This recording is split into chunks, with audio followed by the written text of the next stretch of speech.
calculamos los primeros momentos de todas las partículas y los sumamos, pero estamos colocados casualmente o coincidentemente en el centro de masa, pues el resultado es 0, ¿no?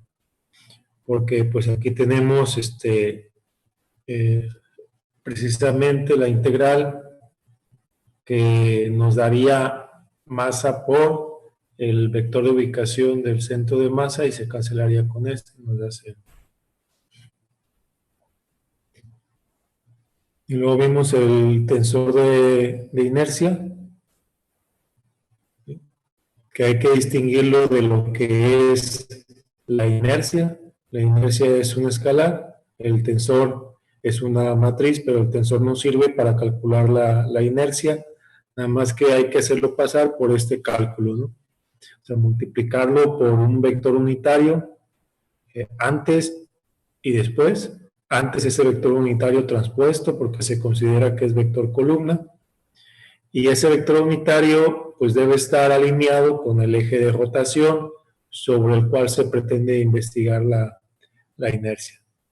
Donde vimos cómo se llega a la conclusión de que el tensor de inercia se da por la integral de cada uno de estos elementos organizados así de manera matricial.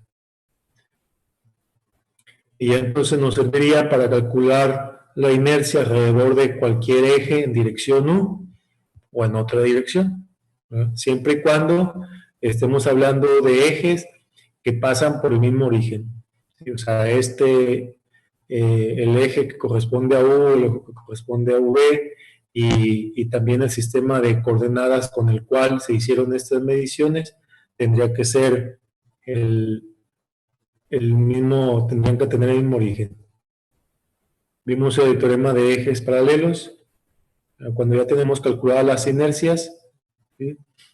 Pues la inercia alrededor de un cierto eje, pues es igual a la inercia con respecto a un eje que sea paralelo a él, pero que pase por el centro de masa del cuerpo, más la masa multiplicada por la distancia que hay entre estos dos ejes al cuadrado. Y si queremos o si tenemos que utilizar el tensor, pues así se arregla. Entonces aquí estaríamos hablando del tensor de inercia, ¿sí? Ya colocado para este sistema de referencia cuando se conoce el tensor de inercia para este sistema de referencia.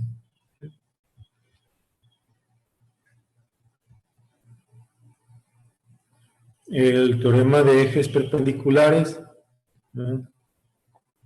Pues también, si queremos calcular la inercia alrededor de un eje W, y lo que conocemos es la inercia del cuerpo alrededor de un eje U y de un eje B, de tal manera que pues entre los tres forman lo que sería un sistema de coordenadas, o digamos, entre los tres hay ortogonalidad, pues podemos hacer este cómputo siempre y cuando ese cuerpo no tenga distancias a lo largo del eje W.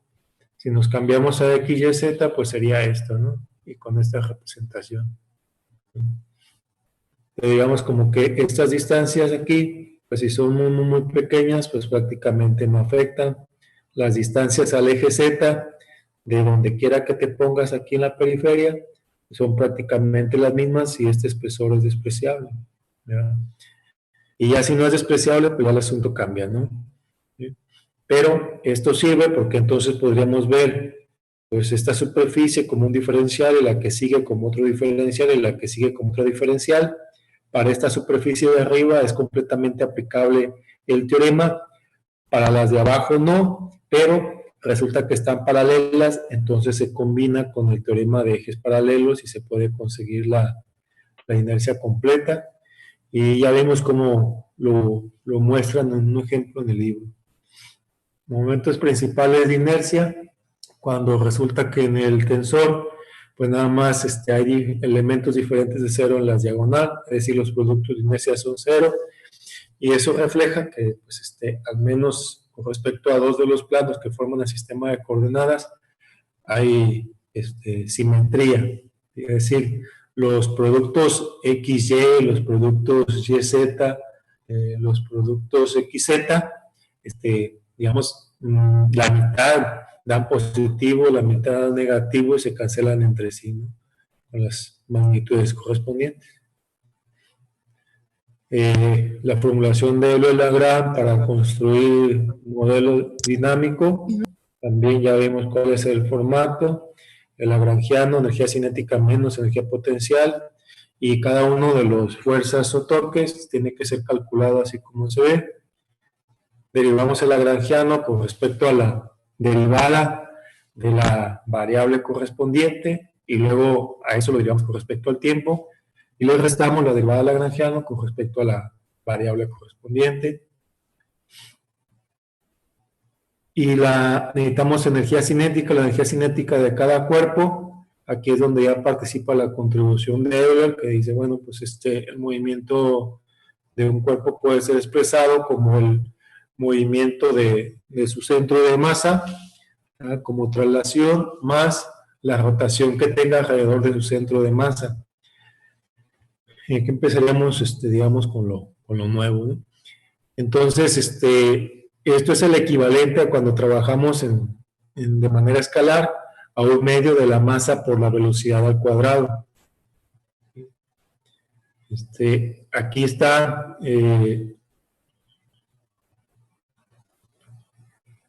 lo que correspondería a las componentes de velocidad del centro de masa, que falta un puntito y un puntito. ¿Sí? Y acá está lo que representa la energía de rotación alrededor del centro de masa. Digamos que si el cuerpo se va trasladando y no va rotando sobre sí mismo, nada más hay esta energía. Si no se va trasladando, pero está rotando sobre sí mismo, si hay energía cinética y se calcula así. Si ambas cosas suceden, pues es la suma de estos dos. Yo repito, aquí falta el puntito de que es la variación de estos vectores que representa la velocidad. Entonces, esto tiene que hacerse para cada cuerpo. Este sería la masa total del cuerpo. Repito, aquí falta el punto y esto representa la velocidad escrita de manera vectorial del centro de masa del cuerpo, de ese punto. Y aquí tenemos la velocidad angular sobre sí mismo del cuerpo, pero descompuesta, o sea, como un vector, o sea, omega sub x, omega sub y, omega sub z para ese cuerpo. Y acá también, acá es un vector columna, y acá se pone como vector fila. Y esta es la inercia con respecto al centro de masa. Entonces, tendríamos que estar trabajando aquí con un sistema de coordenadas de tal manera que el sistema de referencia que se utiliza para sea el mismo sistema de referencia con el cual se expresan estas velocidades. Y por otra parte, esta tiene que ser la inercia con respecto al centro de masa. Entonces estaríamos hablando de un tensor que ha sido construido utilizando un sistema de coordenadas con origen en el centro de masa. Pero si lo trabajamos así, aquí tendríamos que estar poniendo la velocidad de rotación debidamente descompuesta con respecto a este sistema de coordenadas. Y lo que se hace más bien, que eso también sería válido, pero lo que se hace más bien es trabajar con el sistema de coordenadas de la base. Entonces, estas velocidades las vamos a conocer con respecto al sistema de coordenadas de la base. O sea, la omega x, omega y, omega z, se expresan las velocidades de rotación alrededor del eje x, eje y y eje z, pero del sistema de coordenadas de la base. Entonces, tensor de inercia tendría que estar construido con respecto a un sistema de coordenadas que está orientado, ¿verdad?, como está la base y no como está el cuerpo en cada instante. Entonces, cuando se utilicen esas velocidades, tendremos que hacerle una modificación al tensor, ¿no? ¿Sí? Es decir, adaptarlo para que sea un tensor que corresponda a la orientación de un sistema de coordenadas como el de la base. ¿Sí? Okay. Este sería para cada cuerpo, entonces para el sistema total, pues es la sumatoria, ¿sí? Considerando los n cuerpos involucrados en el sistema. Y en cuanto a la energía potencial que también se requiere, también de manera escalar nosotros decimos pues es masa por la gravedad, por la altura, pues de manera vectorial pues la escribimos así. Este sí representa el vector de posición como tal, ¿sí? Y este representa un vector donde tenemos a la gravedad, ¿sí? Entonces, si en nuestro sistema de coordenadas de la base, la z es la que está en la vertical y el semieje positivo apunta hacia arriba, aquí tendríamos un vector de 0, 0, menos 9.8. ¿Sí? Okay. Eso es para cada cuerpo y esto nos da la energía potencial del sistema completo. Así es como viene en su libro, esta es la corrección que me hace falta en la diapositiva, tener estos puntitos y aquí viene descrito lo que representa pues cada literal. Por ejemplo, aquí no se hace mención, ¿verdad?, con respecto a qué sistema de coordenadas se está expresando esta velocidad, pero pues tiene que ser con un sistema de coordenadas de tal manera que su orientación sea la misma tanto para el tensor como para esa velocidad. En el libro, pues un poco más abajo les hacen una explicación sobre lo que hay que hacer con ese tensor.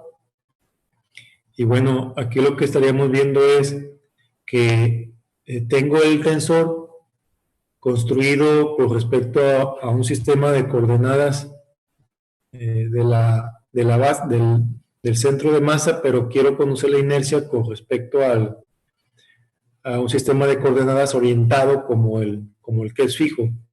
Entonces tendríamos que multiplicar esta inercia de esta manera por un vector, pero un vector que representa la orientación del sistema fijo con respecto al sistema de coordenadas del cuerpo. Y luego tenemos nosotros que la orientación del cuerpo la podemos conseguir así, con una matriz de rotación que se aplicaría a un cierto vector U, ¿sí? Digamos, el vector U representa antes de que se mueva. Entonces estaríamos hablando de la orientación del sistema de coordenadas fijo, ahora con respecto al sistema de coordenadas del cuerpo que ya se movió. ¿Sí? Entonces aquí es algo así como cuando se les pide conseguir la posición del efector final con respecto a la base y utilizamos una matriz de transformación. ¿Sí? Ok, pero aquí estamos hablando nada más de rotación, entonces no incluimos las traslaciones, nada más queremos hablar de orientación. Entonces diríamos que la orientación, ¿verdad?, del sistema de coordenadas del efector final lo podríamos conseguir con una matriz de transformación que solamente incluye rotaciones y aplicado al sistema de coordenadas de la base. Okay. Si queremos hablar de la U a partir del conocimiento de la E, pues aplicamos inversa y resulta que como son matrices de rotación, la inversa de una matriz de rotación es igual a la transpuesta. Si hacemos la sustitución aquí, entonces pondríamos en lugar de la U esta expresión, y hay que aplicarle el transpuesto, y aquí también en lugar de la U esa expresión, y ahí nos aplica el transpuesto, y decía, una propiedad de las matrices de rotación es que su inversa es igualita a su transpuesta. Entonces se cambia esta por su transpuesta, falta aplicarle aquí transpuesto, y cuando aplicas aquí el transpuesto, pues intercambian de lugar y tenemos a este vector transpuesto por esta matriz transpuesta, que vuelve a ser la misma matriz. Y entonces ya nos queda de este modo, ¿sí? Eso lo que quiere decir es que si quieres conseguir la inercia con respecto a un eje de la base, pues se puede calcular conociendo la orientación del sistema de coordenadas en donde está el cuerpo, ¿sí? Multiplicado por este tensor de inercia. Y este tensor de inercia pues sería el tensor de inercia que tú construiste utilizando un sistema de coordenadas del cuerpo, digamos, sin considerar su orientación todavía, pero ahora tiene que estarse multiplicando por la rotación que esté teniendo el cuerpo de esta manera.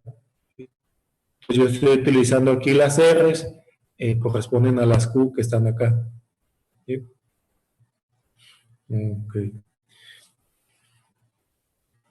Aquí nada más está representando lo que pasa con lo que está aquí entre corchetes, ¿sí? ¿Sí? Que sustituye a la inercia esta, o al tensor de inercia. Ahora un comentario. Esto posteriormente en el libro, digamos que no lo utilizan así tal cual. Es decir, cuando se utiliza la I en esta expresión, digamos, no la sustituyen directamente por esto que está aquí, pero también sería válido, ¿eh? Sí. Nada más que ahí, pues, te aparecería la matriz de rotación desde el origen hasta donde está tu centro de masa. ¿Sí? O sea, incluye tantas matrices como articulaciones vayan hasta el centro de masa del cuerpo del que estás hablando. Si hablamos del cuerpo 1, nomás va la rotación 1. Si ya es el cuerpo 2, va la rotación 1 por la rotación 2. Si es el cuerpo 3, por rotación 1, rotación 2, rotación 3. Eso ocupa el lugar de la Q. Lo que se hace aquí es expresar mejor, ¿ah?, las omegas en función de las variables generalizadas. Las variables generalizadas son las variables de la articulación, la teta 1, la teta 2, la teta 3. Y cuando hablas de velocidades, pues sus derivadas y demás. Ok, entonces lo que se pretende es, en esta expresión, digamos, en lugar de cambiar la I por lo que vemos en la siguiente diapositiva, se pretende cambiar estas omegas en términos de las tetas. Vamos a ver cómo queda.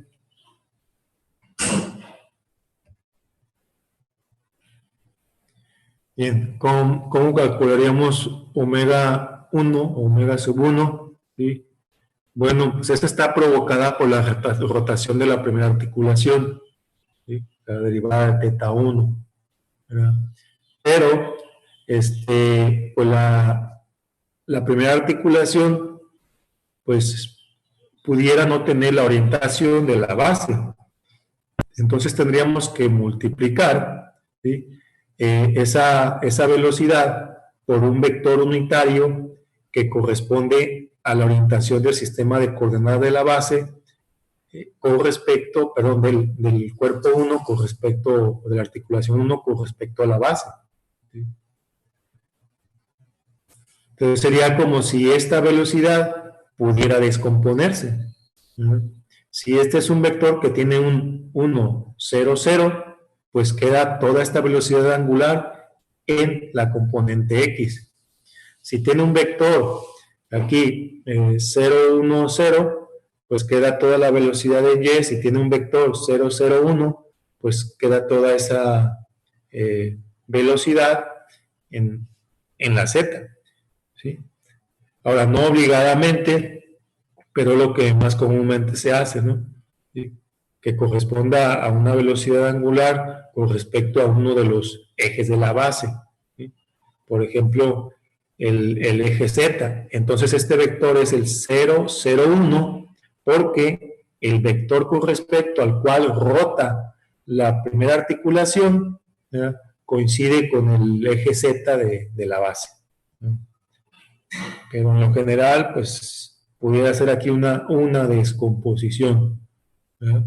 Supongamos que tú pones alguna inclinación para que, digamos, la rotación de la cintura sea como para lo que veríamos como un tronco inclinado. Entonces, este 1 es un vector unitario. ¿Qué pasa con la velocidad del centro de masa del cuerpo 1? Pues nosotros diríamos, pues es esta velocidad de aquí por su distancia. Pues sí, pero lo queremos conocer de manera vectorial, o sea, sus componentes en X, en Y y Z, pero en X y Y, Z de la base. Bueno, pues este omega ya me dice cómo se descompone esta velocidad en X, Y, Z, pero entonces tengo que multiplicarlo también por una distancia que está descompuesta en X, Y, Z, pues es el vector V1 el que representa esa distancia. ¿Sí? Digamos, desde donde nace la articulación hasta donde está el centro de masa del cuerpo, esta distancia. ¿Sí? Cuando hablamos aquí del 1, tendría que ser, este punto de aquí tendría que ser el origen del sistema de coordenadas de la base. Pero esto representa, pues en lo general, cualquier cuerpo del sistema, ¿no? Cualquier articulación. Repito, omega 1 es el vector de velocidades angulares de la primera articulación y se presenta de este modo, donde este eje E1, donde este vector E1 representa un vector unitario que te anuncia la orientación del eje de la articulación. Este es el cálculo de la velocidad del centro de masa del cuerpo 1, que pues es el producto cruz de este vector de velocidades angulares por su vector de posición. Ahora, haciendo la sustitución, pues podríamos cambiar esa omega 1 por esto y ya estaríamos presentando este cálculo en variables generalizadas. Pero como este es un escalar, ese pues se puede cambiar de lugar, ¿no? Aquí hubieras puesto primero la velocidad, o sea, derivada de teta 1 por el vector E1, producto de 1, pero como este es un escalar, pues no te va a afectar nada si lo pones de este lado. Para el cuerpo 2, tenemos su vector de velocidades angulares. ¿Cómo lo conseguimos? Pues si fuera un caso como la primera articulación sería esto. Bueno, no les he preguntado si ustedes ven el cursor del mouse. Sí, sí se ve el cursor. Sí se ve. Bueno, perdón. Entonces sería esto. ¿Sí? Pero estamos hablando de un cuerpo 2 que si él no tuviera movimiento ya llevaría la velocidad angular propiciada por la articulación 1. Entonces, bueno, pues este vector 2 va a ser ya el vector de velocidad 1 más lo que otorgue la segunda articulación. Igualmente, pues aquí podemos hacer las sustituciones, ¿sí? Así como omega 1 es esto y así como acá se suman y luego para el cómputo de la velocidad lineal del punto del centro de masa del cuerpo 2, ¿sí? Igualmente tendríamos pues la velocidad que ya lleva el centro de masa 1 más la velocidad que se incorpora, ¿sí? Por la distancia que falta para llegar hasta la articulación, más la velocidad que se incorpora por la segunda articulación con la distancia que hay desde la segunda articulación hasta donde está el centro de masa. Es decir, esta velocidad C1 es nomás la velocidad de este punto, que corresponde a la velocidad del cuerpo anterior. El origen, si pensamos que esta es la articulación 1, acá estaría la articulación 2. ¿Sí? Entonces, tendríamos que primero pensar en esta velocidad y sumarle la velocidad que se agrega por esta distancia. Y con esta omega 1 por R1 estamos consiguiendo la velocidad de donde está el origen de la segunda articulación. Es decir, si quisiéramos hablar de la velocidad nada más del origen de la segunda articulación, necesitamos sumar estos dos. ¿Sí?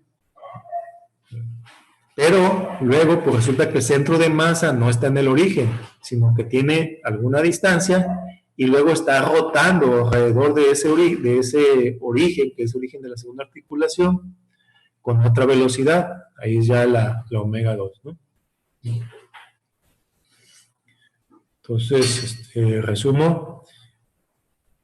Velocidad del punto de masa 2 es la velocidad que tiene su eje de articulación, ¿sí?, más la velocidad que tiene ese punto con respecto a su eje de articulación. Esta sería la velocidad de la articulación 2 y esto sería la velocidad que tiene el punto con respecto a la articulación 2. Y aquí la velocidad que tiene la articulación es pues la velocidad que tiene el centro de masa del cuerpo anterior, ¿sí?, más la velocidad que hace falta sumarle para llegar a donde está la segunda articulación. Ahora, esta es una representación general. Muchas veces lo que va a suceder es que este centro de masa esté colineal, ¿ya?, con aquella línea que une la articulación precedente y la actual, ¿sí? Sería como si aquí tenemos el eslabón, ¿sí? Pues normalmente el centro de masa pues va a estar en este eje del cuerpo del eslabón. Y luego en algunos casos, como el que estamos tratando, pues el centro de masa está acá, ¿sí? Entonces, para el primer caso que explico, resultaría, ¿ya?, que D y R son colineales. Y por otra parte, que D más R, ¿ya?, así como escalares, sumados dan lo mismo que A. Aquí eso mismo pasa, pero como vectores, ¿sí? El vector D más el vector R da lo mismo que A. En el segundo caso, donde estamos considerando que pues el cuerpo está acá, ¿sí?, entonces pues resulta que esta R es 0. Entonces nomás tenemos A y D coincide con A. De todo modo, digamos, esta es una formulación general. Ahora, ¿de qué otra manera se puede escribir esto cambiando esta omega por coordenadas generalizadas? Pues hacemos las sustituciones, ¿sí? Y aquí podríamos decir, nosotros en nuestro entendimiento, que están calculando con esto, ¿sí?, la velocidad originada por la primera articulación, y aquí están calculando la velocidad originada por la segunda articulación, ¿sí? Y aquí ya están considerando la distancia completa, ¿sí? O sea, el vector A1 más lo que falta para llegar al centro de masa siguiente, o sea, el D2, ¿sí?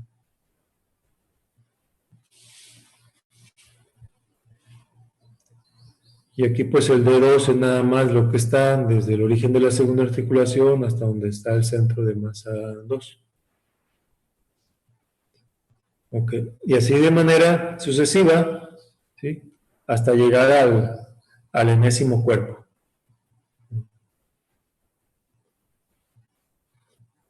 Entonces una representación general es que el vector de velocidades angulares de la articulación número I es igual al vector de velocidades angulares que tiene la anterior articulación, más lo que incorpora la nueva articulación, la articulación I, pero pues orientada debidamente, por eso se multiplica por este vector.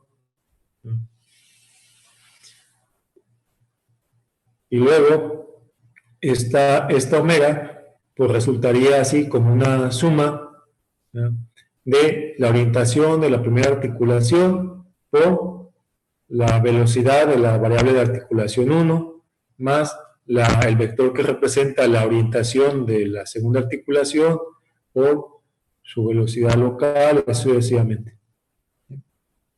Entonces, esto es lo que finalmente se va a utilizar en el modelo, ¿sí? En lugar de las omegas, esto. ¿Qué pasa con el vector de velocidades? ¿Sí? Bueno, pues sería la velocidad que ya llevaba el centro de masa anterior, ¿sí? Más, ¿sí? Lo que hace falta para llegar, ¿sí? A hablar de la velocidad de el origen de esta articulación, ¿sí? Entonces, este punto no está ubicado en el origen de esta articulación, ¿sí? Hace falta una distancia r vista como vector para llegar hasta la articulación, entonces hace falta sumar ese vector de velocidad y hasta aquí estaríamos hablando de el vector de velocidades de su origen y hace falta entonces sumarle el vector de velocidad que otorga la articulación presente. Y en la articulación presente tenemos esta velocidad angular y tenemos, digamos, el radio de giro, la manera de vector, en D. Y luego resulta que se puede escribir así, pues con una nueva variable, ¿sí? Donde esta nueva variable lo que representa es toda la suma vectorial que hace falta para llegar desde una cierta articulación hasta un cierto centro de masa, ¿sí? Pues aquí representa la suma de vectores para llegar desde donde está el origen del sistema de coordenadas 1 hasta, digamos, el I, hasta donde vayamos. Y aquí representa lo que hace falta para llegar desde el sistema de coordenadas I hasta donde vamos, o sea, hasta el centro de masa I. En este caso, pues va a coincidir con la distancia D.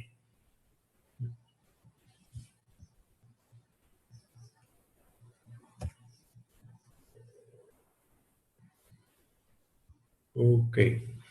Entonces, si pensamos que estas Jotas, ¿sí?, corresponden pues a los vectores que dan la orientación del sistema de coordenadas de la articulación, cuando hablamos de J sub omega, y que el J sub C corresponde a la última expresión que acabamos de ver, ¿no?